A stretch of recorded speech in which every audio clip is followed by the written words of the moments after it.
Les chandeliers à l'intérieur du café de la rivière brillaient comme des diamants suspendus, se reflétant sur la ligne d'horizon de Manhattan comme si la ville entière retenait son souffle. Trevor Langford se pencha en arrière dans sa chaise, faisant tournoyer un verre de Cabernet millésimé, une main reposant avec arrogance sur la cuisse de Sloane Whitfield, la femme pour laquelle il avait tout abandonné, y compris sa femme, y compris l'enfant à naître qu'il jurait n'être pas le sien. Ce soir, Trevor pensait qu'il était intouchable. Ce soir, il croyait que personne ne pourrait l'humilier. Ce soir, il avait tort. Parce que le moment où le maître d'hôtel s'écarta et les portes du restaurant s'ouvrirent, le sourire narquois de Trevor s'effondra.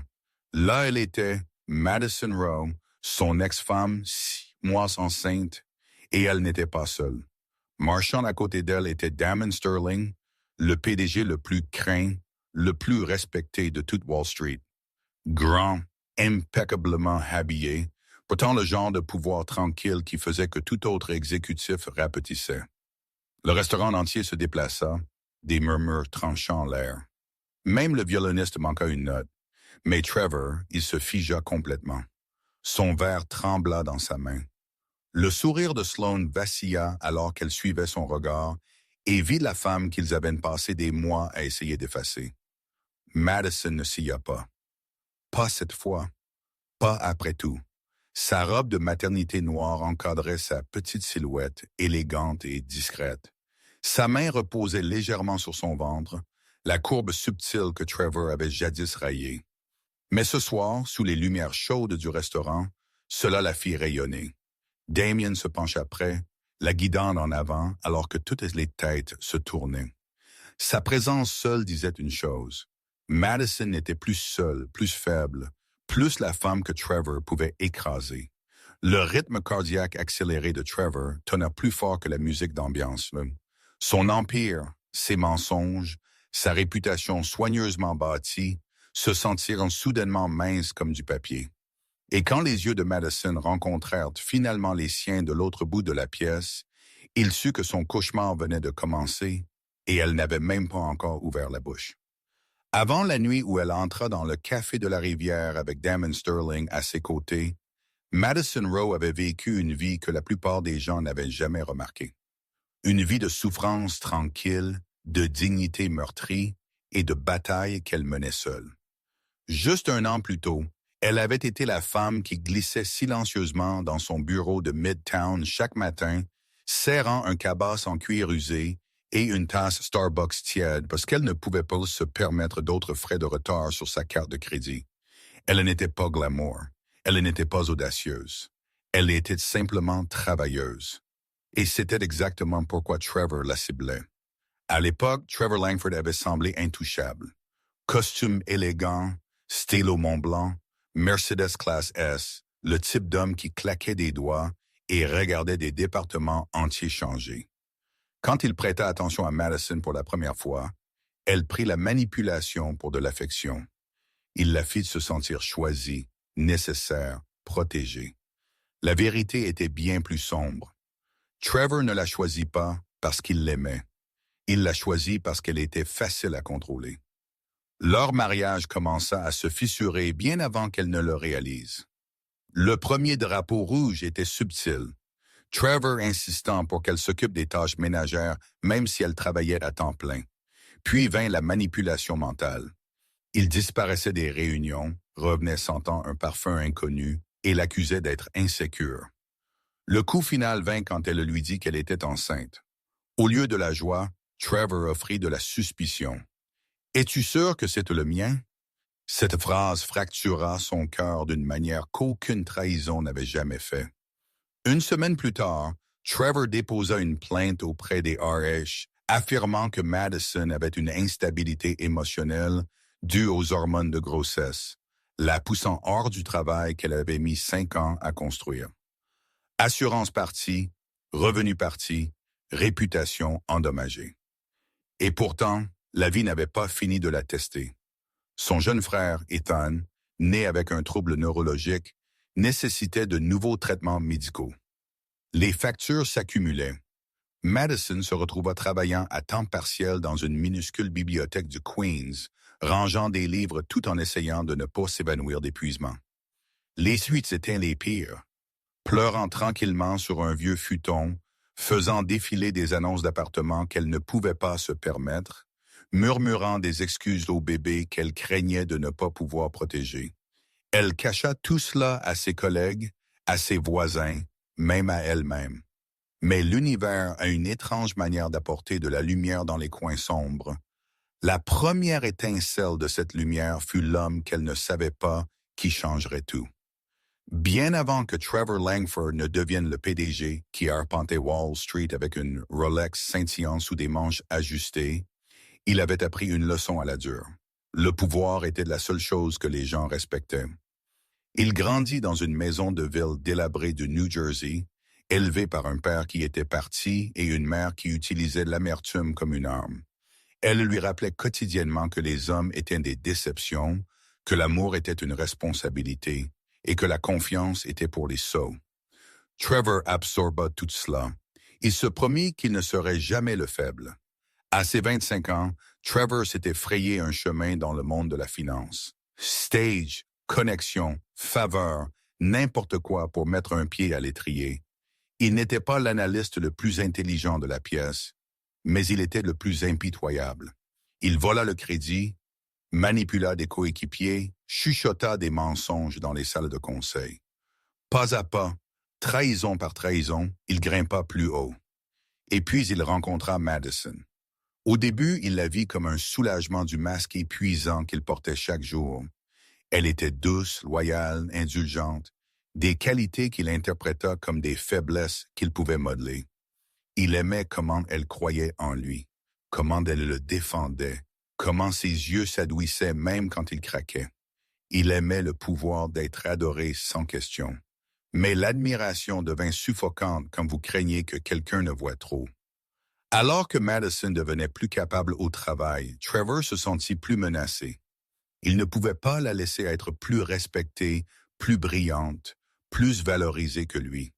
Alors il fit ce qu'il faisait toujours.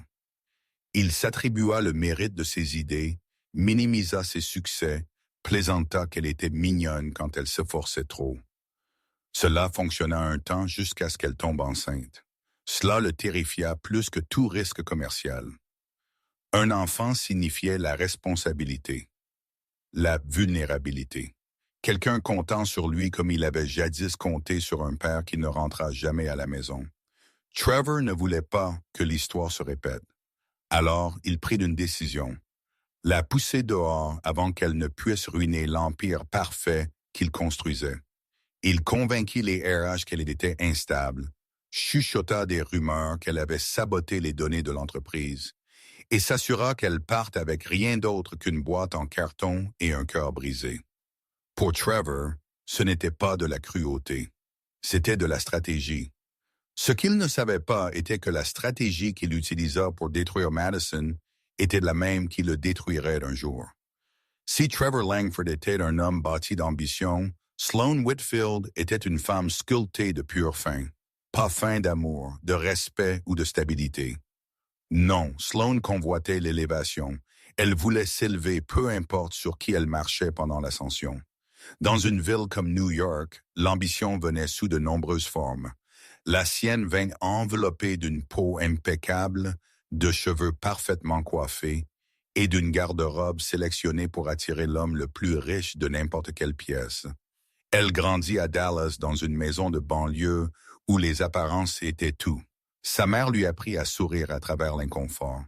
Son père ne lui apprit rien du tout parce qu'il était rarement là. Sloane apprit tôt que la beauté ouvrait des portes plus vite que les CV ne le faisaient, alors elle l'arma. Elle déménagea à Manhattan à 21 ans avec rien d'autre qu'une valise, un suivi Instagram et un talent pour lire les hommes puissants comme des livres ouverts. Trevor n'était qu'un autre chapitre.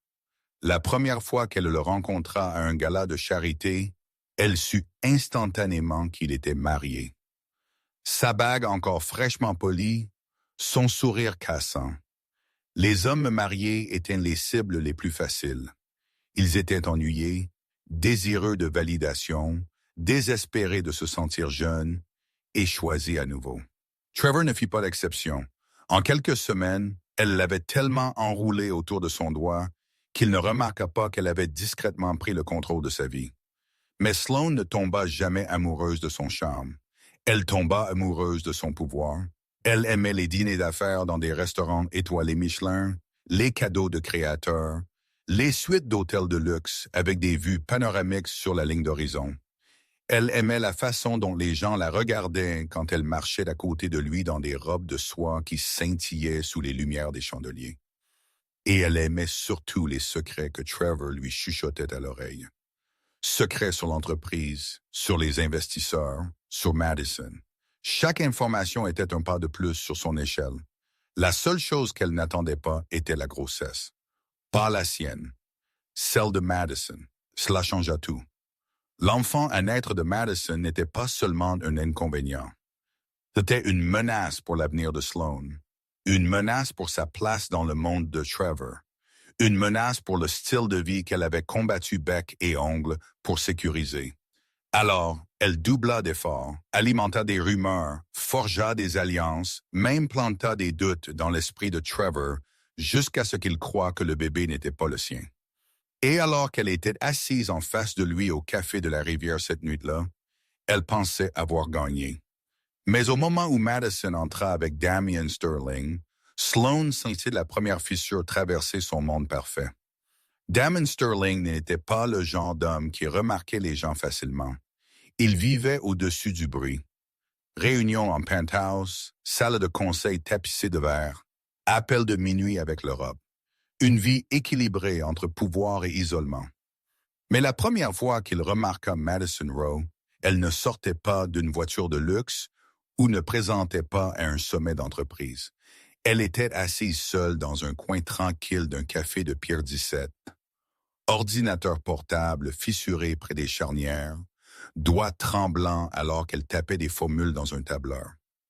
Il reconnut le regard dans ses yeux instantanément. Pas de faiblesse, de la résolution. Le genre qui ne se forme qu'après avoir survécu bataille après bataille sans témoin. Il ne lui parla pas ce jour-là. Il la regarda simplement ramasser des papiers qui continuaient à glisser de son dossier usé, la regarda inhaler avec hésitation avant de repartir de l'avant. La plupart des gens passèrent devant elle sans rien voir. Damien vit tout.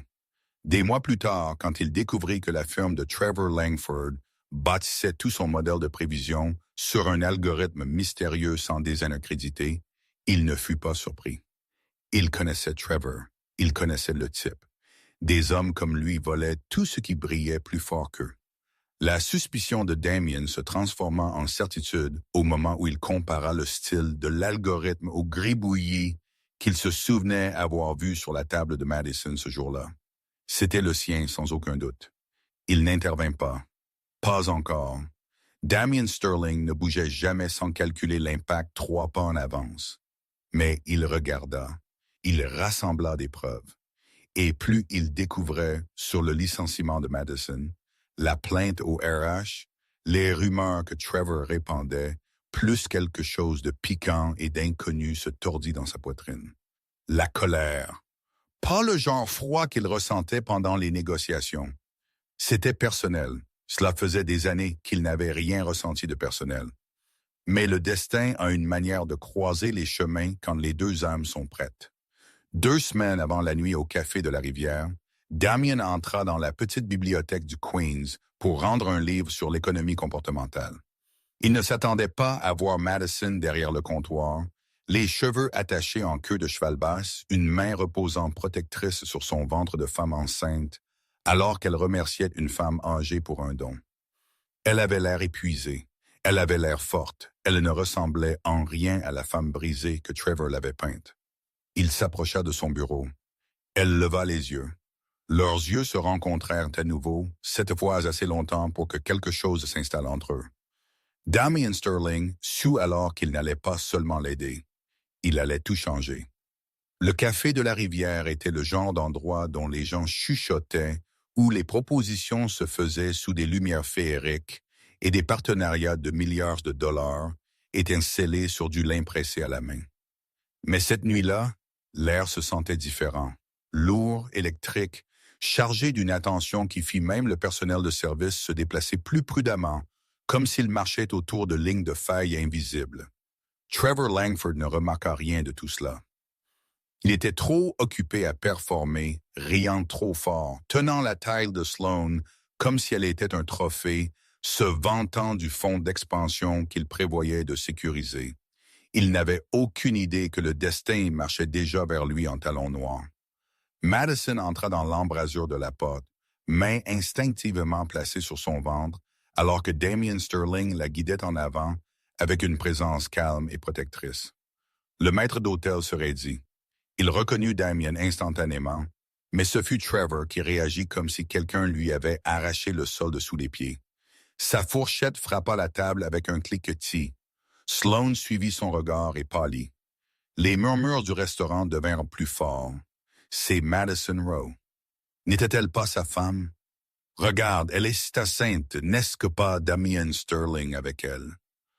Trevor se leva de sa chaise, renversant un verre qui éclaboussa la nappe comme une culpabilité renversée. Sloane attrapa sa manche, sifflant sous son souffle, mais il s'arracha, poitrine serrée, souffle court. « Madison !» aboya-t-il. Trop fort, trop désespéré. Toutes les têtes se tournèrent. Madison se figea un instant. Ce n'était pas la pure, c'était de la mémoire. Chaque mot cruel, chaque argument de manipulation mentale. Chaque nuit où elle pleurait seule résonnait dans l'espace entre eux. Mais elle leva le menton, les épaules se redressant, alors que le toucher subtil de Damon la stabilisait. Elle ne marcha pas vers Trevor. Elle marcha devant lui. Ce petit acte, à peine quelques pas, l'humilia plus que n'importe quel gifle. La voix de Trevor se brisa. « Nous devons parler. » Damien s'avança légèrement devant Maddie, son ton si contrôlé qu'il tranchait la tension. « Elle ne te doit rien. » La pièce palpitait de choc. Sloane brûlait de jalousie, sa bouche parfaite au rouge à lèvres se tordant. Madison parla finalement, sa voix douce mais dévastatrice. « Trevor, j'en ai fini de te laisser me parler. » Le visage de Trevor se vida de couleur. Il ne la perdait pas.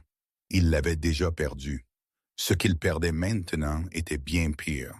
Son image, son contrôle, son royaume bâti sur la peur. Et tout le monde dans la pièce venait de le voir s'effondrer. Pour un homme qui passa des années à maîtriser le contrôle des marchés, des salles de conseil, des gens, Trevor Langford n'avait jamais eu l'air plus hors de contrôle de sa vie.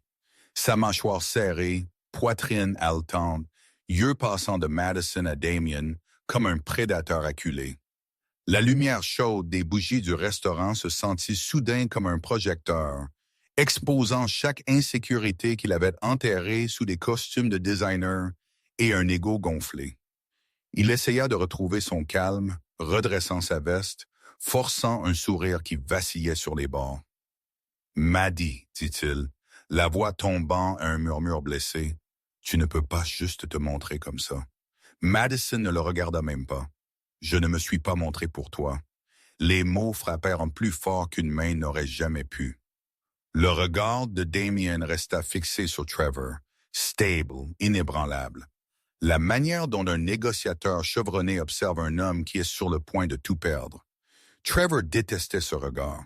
Cela le faisait se sentir petit, remplaçable. « Qu'est-ce que c'est? » Trevor ricana, rire aigu et paniqué. « Tu es avec lui maintenant? Sérieusement? Est-ce une sorte de coup de vengeance? » Damien n'éleva pas la voix. Il n'en avait pas besoin.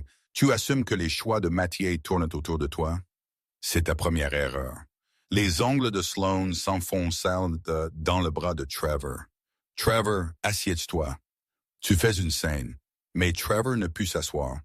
Pas quand la pièce semblait se retourner contre lui. Pas quand les investisseurs chuchotaient. Pas quand le calme de Madison se sentit comme un miroir, reflétant tout ce qu'il y avait de monstrueux en lui. « Qu'est-ce que tu lui as dit? » Trevor grogna, s'approchant. « Lui as-tu menti comme tu m'as menti? » Madison cligna lentement des yeux, fatigué du récit auquel il s'accrochait toujours. « Tu t'es menti à toi-même. J'ai juste arrêté de te couvrir. » Un serveur planant à proximité recula, sentant l'explosion émotionnelle monter comme un nuage d'orage. Même les lumières du pont à l'extérieur semblaient en vaciller, comme si l'univers lui-même reculait devant le délitement de Trevor. « Tu penses pouvoir juste te promener en agissant innocente? » Trevor cracha, sa voix se brisant. « Tu as ruiné ma carrière, ma réputation. » Damon coupa sèchement. « Ta réputation s'est ruinée elle-même. » « C'est ce que tu ne comprends pas, » Madison ajouta doucement, sa main reposant protectrice sur son ventre. « Tu as tout détruit bien avant que je ne parte. » Pendant un instant, le silence s'étira sur la table comme du verre brisé. Puis Trevor, voix creuse, désespéré, murmura « Maddie, ne fais pas ça. » Mais elle l'avait déjà fait, et toute la pièce le savait. Pendant la majeure partie de sa vie, Madison Rose survécut en se faisant plus petite, tranquille, agréable, ne prenant jamais plus d'espace qu'elle n'était autorisée. Mais cette version d'elle était partie. La femme debout dans le café de la rivière cette nuit-là portait plus qu'un enfant. Elle portait la vérité. Et la vérité, une fois parlée, a une manière de secouer les murs même des plus forts menteurs. Toute la pièce attendit que Madison s'effondre sous les accusations de Trevor. Ils attendaient des larmes, des excuses, de la défensive, tout ce qui confirmait le récit qu'il avait créé à son sujet. Au lieu de cela, elle inspira lentement, stabilisa ses épaules et laissa la tempête passer autour d'elle. Parce que la vraie tempête était à l'intérieur de Trevor, elle le connaissait mieux que quiconque. Elle savait que plus il criait fort, plus il était terrifié. Trevor n'était pas en colère contre sa présence. Il était terrifié par ce que cela signifiait. Terrifié qu'elle ait l'air plus forte sans lui. Terrifié qu'elle ait survécu à ce qu'il avait l'intention de la détruire avec. Terrifié que Damon Sterling, le seul homme qu'il ne pourrait jamais manipuler, se tienne à ses côtés.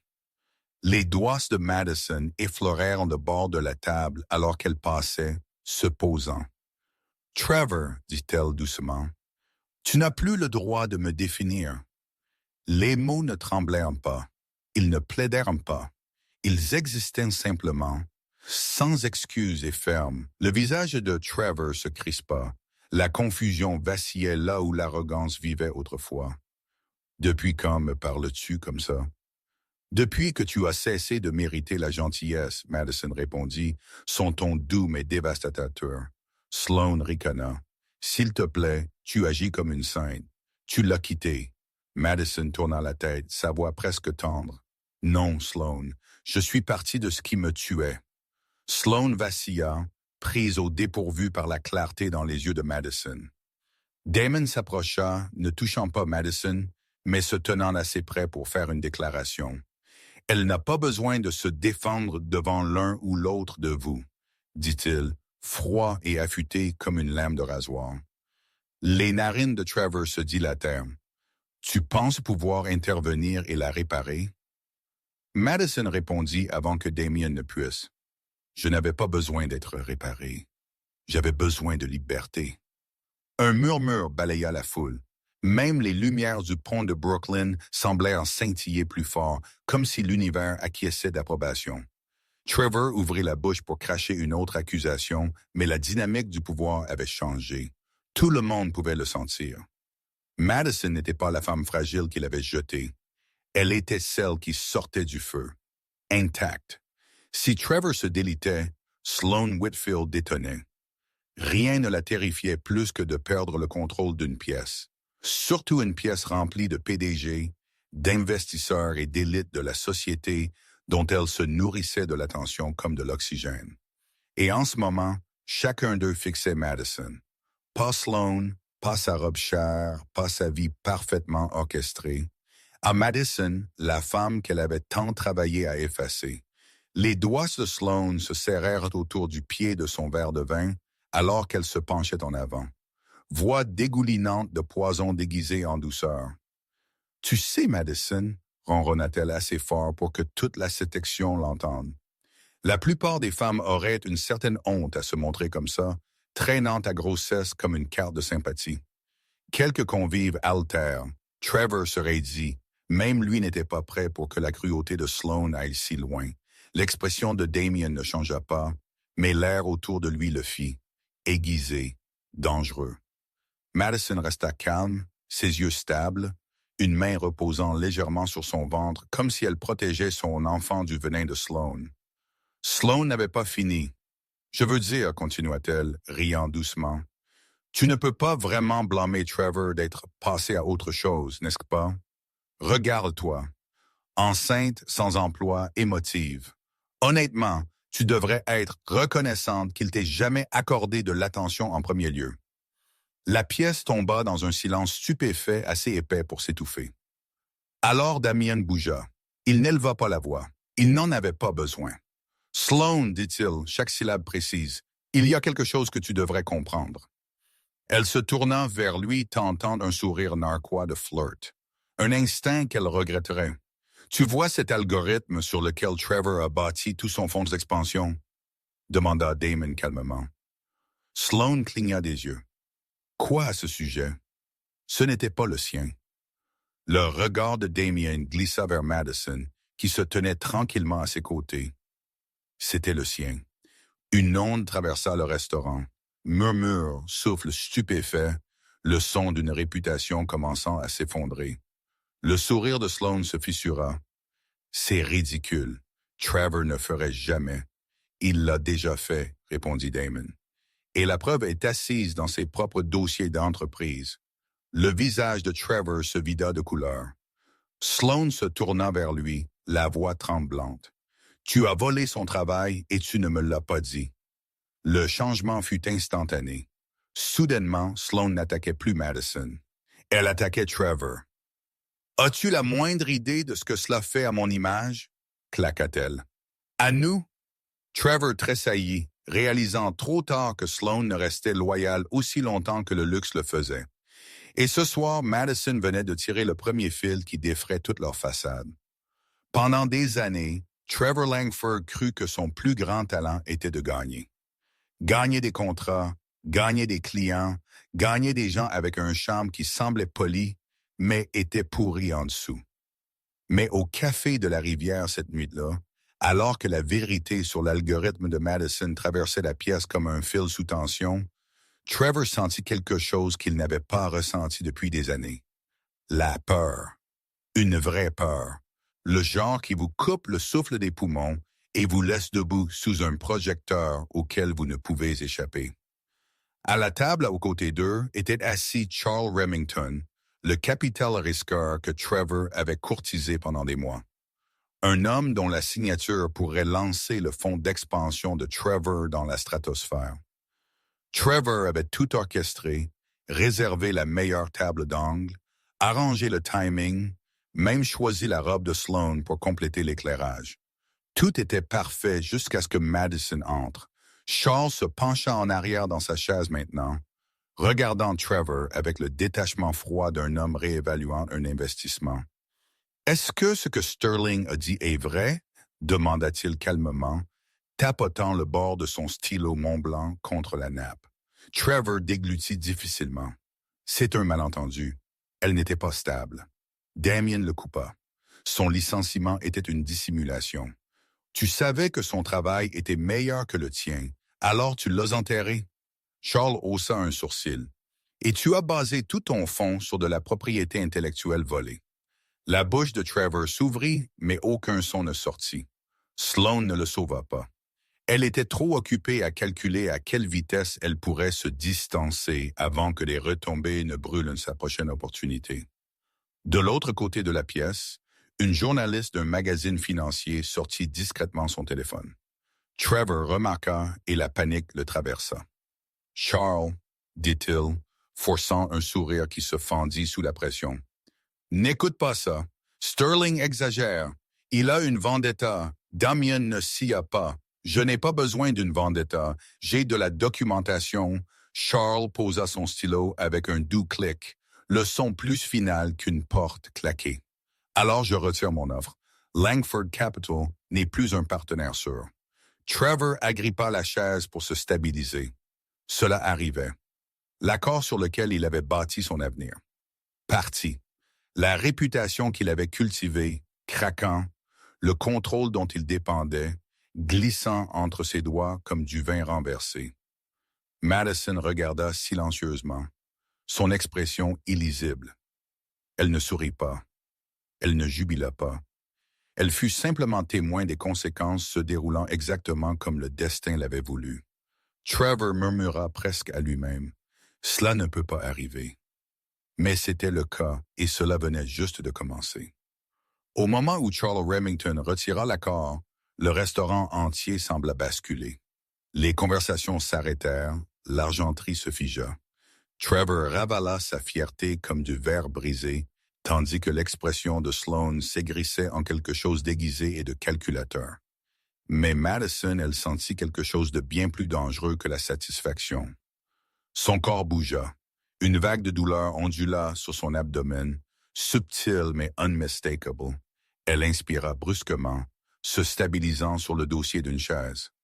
Damien remarqua immédiatement, les yeux se plissant d'inquiétude. « Tu vas bien? » murmura-t-il doucement. Madison força un hochement de tête, mais son souffle trembla. Elle avait été sous un stress énorme. Des jours de mauvais sommeil, de repas bon marché pris entre des quarts de travail, marchant des kilomètres parce qu'elle ne voulait pas gaspiller d'argent en taxi. Et la confrontation de ce soir était plus qu'émotionnelle. C'était physique.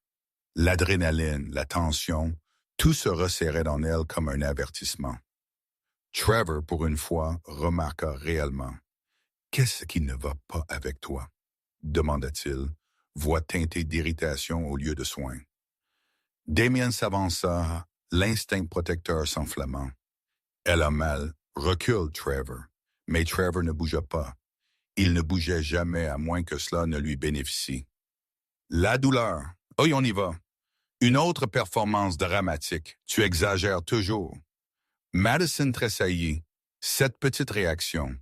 Cet éclair d'inconfort le fit enfin taire. Damien n'hésita pas. Nous partons maintenant. Il plaça une main ferme sur le dos de Madison, la guidant vers la sortie juste au moment où une autre vague de douleur se resserra autour de son ventre. Elle réprima un halètement. Pas ici, pas dans cette pièce pleine d'yeux, pas où Trevor pourrait le tordre en une autre accusation. Mais son corps ne lui donnait pas le choix.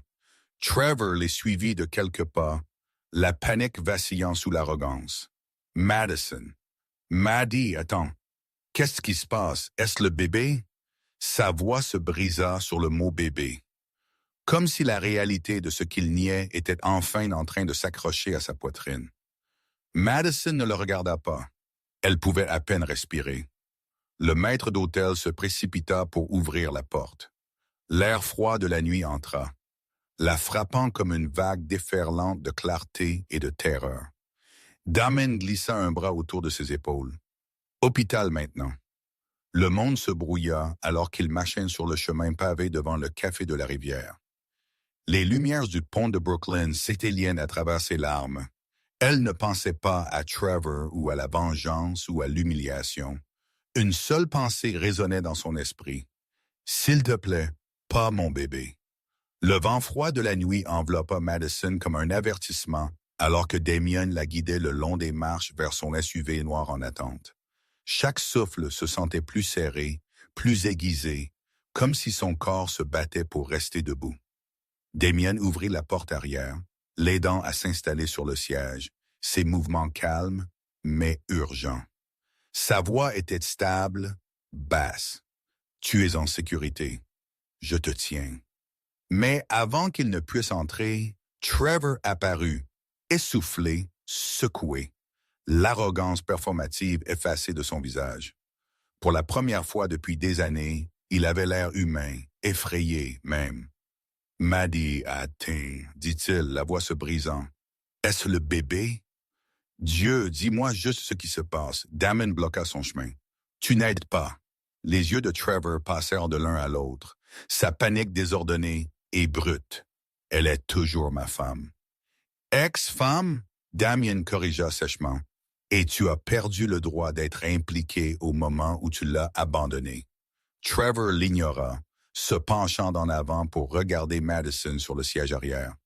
Maddie, s'il te plaît, parle-moi. Je ne voulais rien de tout ça. Madison tressaillit alors qu'une autre vague de douleur frappait. La sueur perlait sur son front. Elle serra son ventre, sa voix à peine un murmure. Trevor, pas maintenant. Cela aurait dû suffire. Mais la culpabilité, une vraie culpabilité suffocante, le rattrapait enfin. Elle s'enroula autour de sa gorge, serrant jusqu'à ce qu'il ne puisse plus respirer. L'image de Madison en douleur, le bébé qu'il avait nié, l'enfant qu'il refusa de revendiquer. Soudain, tout cela pesa sur lui comme un bâtiment s'effondrant. « À quel hôpital vas-tu » demanda-t-il, le désespoir le rendant imprudent. « Je suivrai. »« Non, » Madison dit doucement, les yeux fermés, des larmes glissant sur ses tempes. « Je ne te veux pas là. » La phrase le brisa. Mais avant que Trevor ne puisse répondre, Damon monta à côté de Madison et ferma la porte.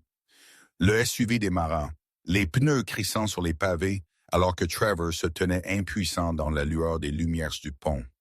Sloan sortit en courant quelques secondes plus tard, ses talons claquant furieusement. « Trevor, où vas-tu? Tu ne peux pas m'abandonner ici. »« Silence !» claqua-t-il, la secouant. Ses yeux restèrent fixés sur les feux arrière, disparaissant dans la nuit. Pour la première fois, il le sentit. La peur de perdre quelque chose qu'il ne pourrait jamais remplacer. Mais Madison ne pensait pas à Trevor. Elle ne pensait pas à la vengeance ou à la justice. Tout ce qu'elle pouvait penser était « Tiens bon bébé, s'il te plaît, tiens bon ». Le trajet jusqu'à l'hôpital défila en traînées de lumière de la ville. Madison se pencha en arrière contre le siège en cuir, une main agrippant la manche de Damon, alors qu'une autre vague de douleur serrait sa respiration. Il ne parla pas. Il la tint simplement stable, sa présence une ancre calme dans une nuit qui tournait au chaos. Mais une fois que les médecins l'eurent emmené à l'intérieur pour surveillance, Damien expira finalement. Il frotta une main sur sa mâchoire, la tension dans ses épaules dure comme de l'acier. Le visage de Trevor continuait de rejouer dans son esprit.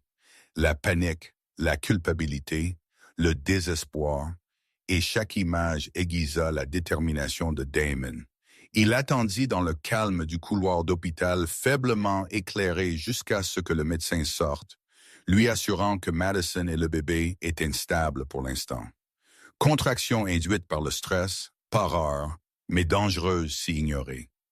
Le soulagement le frappa comme un coup de poing. 10 minutes plus tard, Madison était allongée dans une chambre privée, pâle, mais respirant plus facilement. Damon s'assit à ses côtés, son expression plus douce qu'elle ne l'avait jamais vue. Elle ouvrit ses yeux, voix. « Est-ce que le bébé va bien? »« Oui, dit-il doucement. Vous allez bien tous les deux. » Des larmes tirèrent dans ses cils, des larmes silencieuses, épuisées. Elle n'avait pas la force de se cacher. « C'est bon, murmura-t-elle. C'est tout ce qui compte. » Damien hésita un instant. Puis il tendit la main dans sa mallette et en sortit un dossier mince. « Madison, il y a quelque chose que je dois te dire. Quelque chose que tu mérites de savoir. » Elle fronça légèrement les sourcils. « Qu'est-ce que c'est? » Il plaça le dossier dans ses mains. « J'enquête sur le fonds d'expansion de Trevor depuis des mois. Ces chiffres n'ont jamais concordé.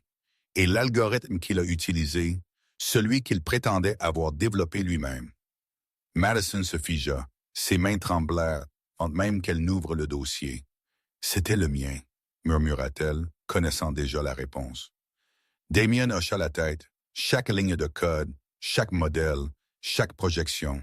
« Il l'a volé, Maddie. Il a bâti son empire sur ton génie. » Sa gorge se serra. La colère, la trahison, la validation, tout s'écrasant en elle d'un coup. Damien continua, sa voix contrôlée mais bordée de fureur en son nom. « J'ai des emails. Il a supprimé des brouillons de ton écriture. Il a enregistré sous son nom. Des horodatages prouvant que tu as créé chaque pièce. » Le souffle de Madison se coupa. Un sanglot pris entre le chagrin et la vindication. Il a détruit ma carrière avec quelque chose que j'ai construit. Damien se pencha en avant, les yeux stables. Non, Il a bâti sa chute avec quelque chose que tu as construit. La vérité ne la brisa pas. Elle la reconstruisit. Madison Rowe avait passé des années à se rendre plus petite pour que Trevor Langford puisse briller. Mais dans cette chambre de l'hôpital, sous la douce lueur des lumières fluorescentes, tout changea. Elle n'était pas juste une femme se remettant de contractions induites par le stress. Elle était une femme tenant la vérité, sa vérité, dans ses mains. Et la vérité n'avait jamais semblé si puissante. Des heures passèrent. Damien sortit pour passer des appels pendant que Madison se reposait, mais elle ne pouvait pas dormir. Pas avec un dossier ouvert sur ses genoux, rempli de lignes de code qu'elle avait écrites tard le soir, avec des notes autocollantes que Trevor avait un jour dit trop désordonnées pour un vrai analyste. Il avait volé son travail, son génie, son avenir, puis il l'avait peinte comme instable pour le justifier. Elle avait perdu son emploi, son assurance, sa confiance et presque son enfant. Tout cela parce que Trevor craignait qu'elle ne le dépasse. Maintenant, elle le voyait enfin clairement. Trevor n'avait jamais eu peur de la perdre. Il avait peur d'être moins qu'elle. Des pas la tirèrent de ses pensées alors que Damien rentrait dans la pièce. Il portait une tasse de thé chaud et une douceur rarement vue chez les cadres de Wall Street. « Tu devrais boire quelque chose, dit-il doucement. Ton corps a traversé l'infâme. » Madison accepta la tasse, réchauffant ses mains autour d'elle. « Merci pour tout. » Damien hésita, puis prit le siège à ses côtés. « Tu ne méritais pas ce qui t'est arrivé, et tu mérites plus que de récupérer tranquillement pendant qu'il continue de grimper sur ton travail. » Madison expira lentement. « Qu'est-ce que je fais, Damien? Je suis enceinte, je suis fauchée, ma réputation est bousillée, je ne peux pas le combattre. » « Oui, » Damien dit inébranlable. « Tu peux et tu ne le feras pas seul. » Elle leva les yeux, cherchant ses yeux. « Pourquoi? Pourquoi m'aides-tu? » Un battement de silence, puis Damien dit les mots qui marqueraient le début de sa renaissance. « Parce que je crois en toi plus que tu n'as jamais été autorisé à croire en toi-même. » Sa gorge se serra. Damien se pencha en arrière, voix calme mais résolue. « Je te veux dans mon équipe. Mon entreprise a besoin de quelqu'un avec ton intelligence, ton intuition, ton intégrité. Je t'offre un poste, des avantages sociaux complets, une protection complète et un salaire que Trevor ne pourrait que rêver de te donner. » Madison le fixa, un mélange d'incrédulité et d'espoir tourbillonnant dans sa poitrine. « Tu m'offres un emploi. Je t'offre un avenir. » Damien corrigea doucement. « Un que tu contrôles. » Pour la première fois depuis des mois, Madison sentit une étincelle, un feu profond en elle qui avait été étouffé trop longtemps. Pas la vengeance, pas la rage, la force. Pendant que Madison redécouvrait lentement sa force dans une chambre d'hôpital, le monde de Trevor Langford s'effondrait en temps réel. Il se tenait seul devant le café de la rivière, ignorant le vent froid, tranchant le long du front de mer de Brooklyn. Son esprit s'emballa. Son accorde était parti, son algorithme volé exposé, et l'image qu'il avait passé des années à polir lui échappait. Mais pire encore, il ne pouvait pas chasser le souvenir de la douleur de Madison. Pour une fois, il sentit quelque chose de dangereusement proche du remords. Sloane Whitfield ne partageait pas ce sentiment. Elle sortit en trombe derrière lui, les bras croisés sur son manteau de créateur, ses talons claquant de fureur. Trevor, qu'est-ce que c'était que ça? Il ne la regarda pas. « Pas maintenant. Pas maintenant, claqua-t-elle. Ton ex-femme m'humilie. Damien Sterling t'humilie. Et tu me dis pas maintenant? » Trevor déglutit difficilement, refusant de montrer à quel point il était vraiment ébranlé. « Ce n'est pas à propos de toi. »« Oh si, siffla-t-elle. Tout ce que tu as bâti, le style de vie que tu as promis, les connexions dont tu t'es vanté, tout est lié à ce fond d'expansion. Et tu viens de le regarder s'évaporer. » Trevor serra sa mâchoire. « Je le réparerai. »« Non, » dit Sloane, s'approchant, sa voix glaciale. « Tu ne le feras pas. » Pour la première fois, Trevor vit enfin la vérité dans ses yeux. Sloan ne l'avait jamais aimé. Elle aimait ce que le fait d'être avec lui donnait. Les dîners, le penthouse, les invitations, le statut. Sans ces choses, Trevor n'était qu'une autre erreur à se débarrasser. « Tu ne comprends pas, » murmura-t-il. « Je pourrais tout perdre. » Sloan laissa échapper un rire sans humour.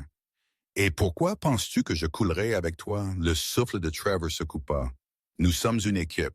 Nous l'étions, » corrigea-t-elle sèchement. « Mais je ne sors pas avec des hommes au bord de la ruine financière. » Elle sortit son téléphone de son sac, textant déjà quelqu'un. Quelqu'un que Trevor ne reconnut pas, mais sut instinctivement était plus riche, plus sûr, plus utile pour elle. « Tu es sérieuse? » demanda-t-il, la voix se brisant d'incrédulité. Elle haussa les épaules. « Tu as parié mon avenir sur le travail volé d'une femme enceinte. Si quoi que ce soit, je suis resté plus longtemps que tu ne le méritais. » Trevor s'avança vers elle, la panique rampant de nouveau dans sa voix. « Sloan, ne fais pas ça. » Elle se pencha, son murmure assez froid pour geler l'air de la nuit. « Je ne suis pas Madison. Je ne reste pas quand les choses s'écroulent. » Puis elle se tourna, disparaissant dans une voiture de ville en attente sans un regard en arrière. Trevor resta figé sur le trottoir, son accord parti, sa maîtresse partie, ses mensonges exposés. Et pour la première fois, il réalisa la vérité. Il avait tout détruit de ses propres mains. Le matin après le désastre du café de la rivière, Trevor Langford était assis dans son bureau en penthouse surplombant le bas Manhattan. Mais la vue, jadis symbole de victoire, ne le réconfortait plus. Il n'avait pas dormi, sa chemise était froissée, sa cravate pendait lâche et ses yeux étaient injectés de sang après des heures de panique en spirale qu'il ne pouvait pas fuir. Sur son bureau, 3 messages vocaux clignotaient en rouge, tous d'investisseurs, aucun ne sonnant positif. Il appuya sur lecture. « Trevor, je me retire jusqu'à ce que les allégations soient traitées. » Langford, « Ce désordre est plus grand que tu ne le penses. Répare-le ou nous avons fini. Nous avons besoin de réponses avant midi ou nos avocats contacteront ton conseil. » Trevor frappa son poing sur le bureau, faisant cliqueter les récompenses envers qu'il avait passé des années à poursuivre. Son empire bâti sur des chiffres manipulés pour avoir l'air propre semblait maintenant pourri sous la lumière dure de la vérité. Il essaya de respirer, mais un autre appel arriva, cette fois de son directeur financier, Alan Green. Il répondit rapidement. « Alan, Dieu merci, dis-moi que tu as stabilisé les choses. » La voix d'Alan était raide, formelle, trop formelle. « Trevor, nous devons parler en personne. » Trevor sentit le sol s'effondrer sous lui. « Pourquoi? Qu'est-ce qui se passe? Le conseil a convoqué une réunion d'urgence pour demain. Nous avons trouvé des irrégularités dans l'audit du fonds d'expansion et Sterling Industries est soumis une demande formelle à la SEC. » Le monde de Trevor tourbillonna. Damien a déposé une plainte. « Oui, dit Alan, et les documents qu'il a fournis correspondent aux divergences que ton équipe n'a pas pu expliquer. » La bouche de Trevor devint sèche. « Alan, écoute-moi. Ce n'est pas ce que ça a l'air. Je peux arranger ça. J'ai juste besoin de temps. »« Tu as eu le temps, » répondit Alan doucement. « Ce n'est plus seulement à propos de toi, c'est à propos de toute la firme. » L'appel se termina. Trevor fixa son reflet dans la fenêtre. La ville bougeait sous lui, vivante et indifférente, tandis que sa carrière s'effondrait au ralenti. Puis vint le coup à la porte. Son assistant entra, le visage pâle. « Monsieur Langford, la presse est en bas. Il demande à propos de l'algorithme volé. » Les mots le transpercèrent comme de la glace. « Algorithme volé. Le génie de Madison, son vol, sa trahison. » Il s'enfonça dans sa chaise, agrippant ses cheveux, le souffle tremblant. Pendant des années, Trevor crut pouvoir contrôler chaque récit. Maintenant, le récit le contrôlait. Et il perdait. Pas de l'argent, pas des accords, tout. Pendant que le monde de Trevor implosait de haut en bas, Madison Rowe était assise dans un bureau chaud à l'intérieur de Sterling Industries, enveloppée dans une couverture douce, que l'infirmière avait insisté qu'elle ramène à la maison. Son corps était encore faible à cause de la frayeur, mais ses yeux, calmes, concentrés, inébranlables, tenaient un nouveau feu. Elle ne courait plus. Elle ne se cachait plus. Elle planifiait. Damon frappa doucement avant d'entrer, portant un dossier plus épais que celui qu'il lui avait donné à l'hôpital. « Comment te sens-tu? » demanda-t-il. « Fatigué. » Madison admit mais clair. Damon hocha la tête avec un soupçon de fierté. « Bien, parce que ce que je suis sur le point de te montrer est la clé pour abattre Trevor légalement, publiquement et de façon permanente. » Madison s'assit plus droite. « Je suis prête. » Il posa le dossier sur la table, l'ouvrant pour révéler des onglets codés par couleur, des horodatage, des journaux d'emails certifiés, des pistes de métadonnées, des preuves méticuleusement collectées et irréfutablement liées à Trevor. Ceci, dit Damien, pointant une suite d'emails, est la preuve qu'il a accédé à ton disque privé à 2 heures du matin la nuit avant qu'il ne présente ton algorithme à son conseil. Madison déglutit. Il a attendu que je dorme. Il a attendu que tu lui fasses confiance, corrigea Damien doucement. Et il a utilisé cette confiance pour voler ton avenir.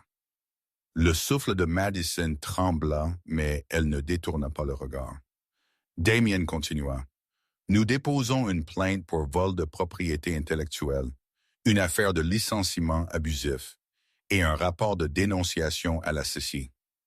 Une fois que cela deviendra public, Trevor ne perdra pas seulement son emploi. Il perdra chaque once de crédibilité à laquelle il s'est jamais accroché. Madison fixa les pages, la preuve d'années de manipulation, et sentit quelque chose changer en elle, un morceau de son cœur se recousant. « Mais Damien, dit-elle prudemment, si nous faisons cela, ça va devenir laid pour moi, pour le bébé. » La voix de Damien s'adoucit. « Tu ne seras pas seul dans tout ça. Je serai à tes côtés à chaque étape. » Pour la première fois, elle le crut. Il ne l'aidait pas par pitié. Il n'essayait pas de la secourir. Il offrait un partenariat, du respect, une chance de réclamer tout ce que Trevor avait essayé d'effacer. Madison hocha lentement la tête. « Alors finissons ce qu'il a commencé. » Damon s'autorisa un rare sourire. « Bien, parce que l'audience du conseil est demain matin, et il est temps que Trevor apprenne ce qui se passe quand la femme qu'il a sous-estimée décide de se tenir debout. » Madison expira, stable et forte. Ce n'était pas la vengeance, c'était la justice. Le matin suivant, le ciel au-dessus de Manhattan était d'un gris sourd, le genre de couleur qui avertit des tempêtes bien avant l'arrivée de la pluie. À l'intérieur du siège social en verre imposant de Langford Capital, la tempête avait déjà commencé. Les cadres se dépêchaient dans le hall, les épaules raides et les yeux baissés, des murmures traînant derrière eux comme une fumée nerveuse. Tout le monde savait, tout le monde avait entendu. Trevor Langford était fini, et la réunion du conseil prévue pour 9 heures du matin l'enterrerait soit tranquillement, soit publiquement. Au 42e étage, la salle de conseil bourdonnait de tension. Table élégante en acajou, chaises en cuir, une vue sur la ligne d'horizon que Trevor utilisait autrefois pour impressionner ses clients. Aujourd'hui, cela le faisait se sentir petit. Il s'assit à l'extrémité, les mains serrées si fort que les veines se dessinaient sur sa peau. La porte s'ouvrit, Damon Sterling entra le premier, puis Madison Rose suivit, calme, sereine, son ventre arrondi visible sous une robe noire ajustée. L'assistante de Damien l'avait ramassé pour elle ce matin-là. Sa présence fit taire la pièce en un instant. Certains membres du conseil se déplacèrent inconfortablement. D'autres regardaient avec une curiosité à peine voilée. Quelques-uns évitèrent complètement le contact visuel, se préparant déjà à se distancer de Trevor. Trevor se leva brusquement. Pourquoi est-elle ici? Damon répondit avant que Madison ne puisse. Parce qu'elle est la propriétaire légitime de la propriété intellectuelle sur laquelle votre entreprise a bâti son expansion. Une onde traversa la pièce. La voix de Trevor se brisa. Elle ment. Madison ouvrit le dossier et plaça des copies devant chaque membre du conseil, son mouvement stable. Ce sont des horodatages, des brouillons et des métadonnées prouvant que j'ai créé le modèle de prévision Langford. Un homme fronça les sourcils. Monsieur Langford nous a dit que vous étiez instable, que vous avez fabriqué votre implication. Madison rencontra son regard fixement. Alors on vous a menti. Un autre membre du conseil feuilleta un document, les yeux s'écarquillant. Ses emails, Trevor s'est connecté à son disque personnel. Damon s'avança et utilisa son travail pour lever 32 millions de dollars en capital investisseur. La pièce devint froide. La voix de Trevor Silva rauque. Elle fait ça parce qu'elle est amère, parce qu'elle me déteste. Non, Madison dit doucement. Je fais ça parce que tu m'as volé et parce que tu m'as presque détruite. Silence. Puis le président parla, voix ferme, Trevor Langford, avec effet immédiat. Vous êtes relevé de toutes vos fonctions exécutives en attendant une enquête formelle. Le souffle de Trevor se coupa. Vous ne pouvez pas. Et le président continua. Nous coopérerons pleinement avec l'enquête de la SECI déposée ce matin. Trevor chancela. Enquête de la SECI, sa pire peur. Madison ne sourit pas. Elle regarda simplement l'homme qui l'avait autrefois écrasé se tenir seul dans les ruines qu'il avait construites lui-même. Pour la première fois, Trevor comprit enfin ce que c'était de perdre le pouvoir. Quand Madison sortit de la salle de conseil, le poids qu'elle avait porté pendant des années se leva lentement, puis d'un coup. Ce n'était pas la victoire qui l'envahit, c'était le soulagement. Un pur soulagement lancinant, le genre qui vous fait les genoux faibles et les yeux qui brûlent. Damien marcha à ses côtés, assez près pour la soutenir si besoin, mais assez loin pour la laisser sentir sa propre force. Elle avait mérité ce moment. Elle s'était tenue devant Trevor, devant le conseil, devant les gens qui avaient autrefois cru ses mensonges, et elle avait dit la vérité. Et la vérité avait finalement répondu. Ils atteignirent le hall de Langford Capital juste au moment où la lumière du soleil du matin traversait les murs de verre, illuminant Madison comme si elle entrait dans une nouvelle vie. Quelques employés chuchotaient, la regardant avec de grands yeux, certains la reconnaissant, certains réalisant que les histoires qu'ils avaient entendues étaient fausses. Elle ne se recroquevilla pas cette fois. Elle ne baissa pas la tête ou ne cacha pas ses mains.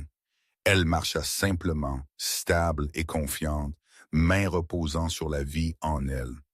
Dehors, l'air de Manhattan se sentait différent, plus léger, plus chaud. Damien l'étudia silencieusement. « Comment te sens-tu? » Madison expira, un souffle tremblant, mais un libre. Comme si je pouvais enfin respirer. Il hocha la tête. « Tu as fait quelque chose de très courageux aujourd'hui. » Elle fit un petit sourire. « Je ne me suis pas sentie courageuse. Je me suis sentie fatiguée d'avoir peur. » C'est ça le courage, Damon dit doucement. Le faire quand même. Un taxi klaxonna quelque part dans la rue, mais le monde autour d'eux sembla ralentir. Madison leva les yeux vers l'imposant bâtiment qu'elle avait autrefois entré avec peur. Aujourd'hui, elle en sortit avec dignité. Ce n'était pas la vengeance qu'elle sentait, pas la satisfaction, pas le triomphe. C'était la paix. Pour la première fois depuis des années, la paix. Soudain, ses yeux se remplirent de larmes. Des larmes silencieuses, accablantes, qu'elle ne s'était pas permis de verser. Damien hésita seulement d'une seconde avant de la tirer doucement dans une étreinte. Elle ne résista pas. Elle se laissa s'appuyer sur lui. Sa présence stable la rattachant au sol. « Tu es en sécurité maintenant, » murmura-t-il. « C'est fini. » Mais Madison secoua légèrement la tête. « Non, ce n'est pas fini. » Damon recula, les sourcils froncés. « Que veux-tu dire? » Elle essuya ses joues, voix douce mais résolue. « Ce n'est pas ça fini. C'est le début de ma vie. Ma vraie. » L'expression de Damien se réchauffa lentement, profondément. Et pour la première fois, Madison se laissa le croire. Après toute la douleur, elle avait gagné un avenir digne d'être vécu. Une semaine après le règlement de compte en salle de conseil, Madison Rowe se tenait sur la terrasse sur le toit de Sterling Industries, surplombant la ligne d'horizon de Manhattan, brillant d'or sous le soleil couchant. La ville qui l'avait autrefois fait se sentir invisible lui semblait maintenant un endroit où elle appartenait enfin. Le vent lui brossa les cheveux doucement alors qu'elle reposait une main sur son ventre, sentant les faibles mouvements de la vie en elle. Un rappel de pourquoi elle avait survécu à tout. Derrière elle, la porte du toit s'ouvrit. Damon Sterling s'approcha, vêtu de son costume ajusté habituel, bien que ce soir son expression fût plus chaude, moins gardée. « Tu es en avance, dit-il. »« Je voulais voir la ligne d'horizon, » répondit-elle doucement. « Cela me rappelle à quel point mes problèmes me faisaient me sentir petite autrefois et à quel point mon monde se sent grand maintenant. » Damien s'approcha d'elle, leurs épaules se touchant presque. « Votre accord avec Langford Capital est finalisé. Vous recevrez un crédit de propriété complète pour l'algorithme, une compensation, un rappel de salaire, et la SEC avance. » Madison expira, douce amère, mais soulagée. Trevor fera face à des conséquences. Il l'est déjà, Damien dit. Il ne travaillera plus jamais dans la finance. Pour un instant, elle se permit de sentir la justice qui lui avait été longtemps refusée. Pas la vengeance, juste l'équilibre de la vérité.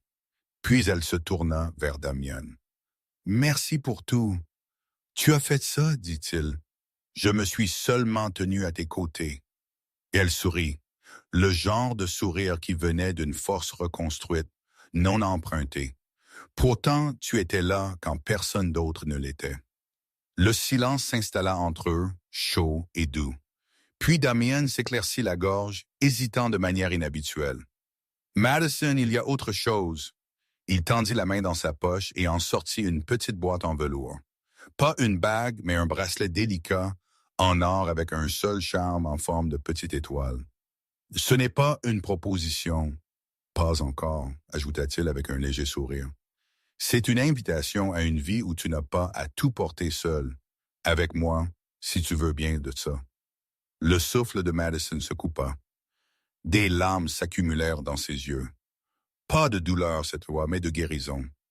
Elle plaça sa main sur la sienne. « Je ne suis pas prête pour le mariage, » murmura-t-elle. « Mais un avenir avec toi. Je pourrais être prête pour ça. » Damien hocha lentement la tête, tendrement. « Alors nous le construirons ensemble. » Madison regarda à nouveau Manhattan, son cœur stable. Elle avait tout perdu. Elle avait été brisée, brisée, abandonnée. Tabi. Mais maintenant, elle avait une carrière. Elle avait la sécurité. Elle avait son enfant. Et elle avait un homme qui voyait sa valeur avant qu'elle ne la voie elle-même. Pour la première fois de sa vie, Madison Rowe crut vraiment cette vérité. Elle ne recommençait pas juste, elle commençait enfin bien. Et juste comme ça, notre histoire arrive à sa fin. Mais, mes merveilleux amis, vous êtes toujours ici avec moi, n'est-ce pas? Si vous êtes restés jusqu'à ce moment, alors quelque chose dans le parcours de Madison a dû toucher votre cœur d'une manière tranquille, personnelle. Peut-être cela vous a-t-il rappelé que la guérison n'est pas bruyante. Elle n'est pas soudaine. Elle se construit petit à petit avec chaque choix de se relever. Marc Aurèle écrivit un jour, « L'obstacle est le chemin. » Et l'histoire de Madison en est la preuve vivante. Les choses même destinées à la briser devinrent les choses qui la reconstruisirent. La vie nous donnera la trahison, le chagrin, la perte, mais elle nous donne aussi la force de nous relever, le courage de partir et la clarté de choisir mieux. Pour nous-mêmes, comme disent les stoïciens, vous avez du pouvoir sur votre esprit, pas sur les événements extérieurs. Madison a retrouvé ce pouvoir, et vous aussi. Si cette histoire a remué quelque chose en vous, de l'espoir, de la force, peut-être même une larme, alors ne la laissez pas s'estomper. Appuyez sur le bouton « J'aime », partagez ceci avec quelqu'un qui en a besoin et abonnez-vous pour que vous et moi puissions continuer à traverser ces histoires ensemble parce que vous comptez. Votre guérison compte. Et quelque part là-bas, un meilleur chapitre vous attend déjà. Avant de conclure complètement, je veux prendre un instant pour clarifier quelque chose pour YouTube et pour vous tous, merveilleux spectateurs qui restez jusqu'à la toute fin. L'histoire que vous venez de regarder est une œuvre de fiction créée purement pour la narration émotionnelle, la réflexion et le divertissement. Toute ressemblance avec des personnes réelles, des lieux ou des événements est entièrement fortuite. Notre objectif ici n'est pas de rapporter des situations réelles, mais de créer des récits significatifs qui suscitent la pensée, l'empathie et l'inspiration. Ces personnages, leurs conflits et leurs parcours de guérison sont écrits pour nous aider à explorer des sentiments universels que nous expérimentons tous. La perte, la résilience, l'amour et la croissance. Alors, veuillez profiter de ce contenu comme d'un conte dramatique, non pas comme un récit factuel. Merci de soutenir la chaîne et de comprendre notre objectif créatif.